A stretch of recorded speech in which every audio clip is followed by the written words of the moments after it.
Black Panther, indigenous world's not well represented. What was the process for you kind of visualizing it? Well, to be honest with you, I was really excited about working on that film because up until then, I love sci-fi. I love working on sci-fi, but to be honest with you, there's kind of a convention to sci-fi. So working on Black Panther was really exciting for me.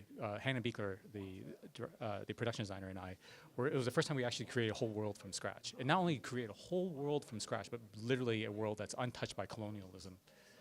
So one of the lot of things we studied was actually what it's like to be ultra rich and have complete royalty. I was specifically tasked with designing a lot of the Wakanda royalty and whatnot.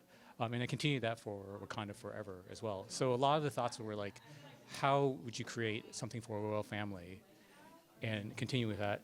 There's a lot of stuff we did that was on the cutting room floor. Some of my favorite scenes was designing actually Shuri's bedroom itself.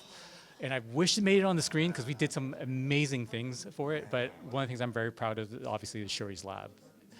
Yeah. So Now, not technically a real world, Lord of the Rings first season, but kind of, because Tolkien was so detailed, and Tolkien did create a wonderful world that really does feel real. What was that? So was it a different process for you developing that, or was it more freeing because you could actually create things not existing in the real world? It was very, I'll be honest with you, I am a Lord of the Rings fan, but I didn't know it as well. But I was very lucky on that production because I actually got to share an office with one of my heroes, which is John Howe, world famous art director who art directed the first three Lord of the Rings movies. He was also one of the Tolkien, I believe the Tolkien Enterprises like chief illustrators and whatnot.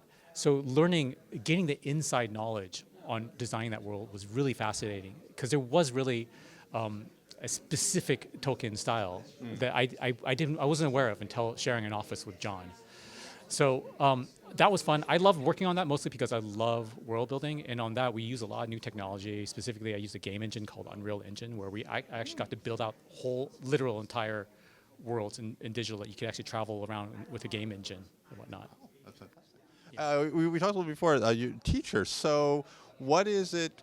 What's the most important lesson for them when they want to break into the industry? Because a lot of my students don't know how to break into this kind of part of the industry. Well, I think it's very important. It's very easy to lose sight of when you're trying to get into the industry that you just want to get a job. But the truth of the matter is, and I even tell my students now, it's like what's more important than getting the first job is you got to remember why you got into this whole industry is to be an artist.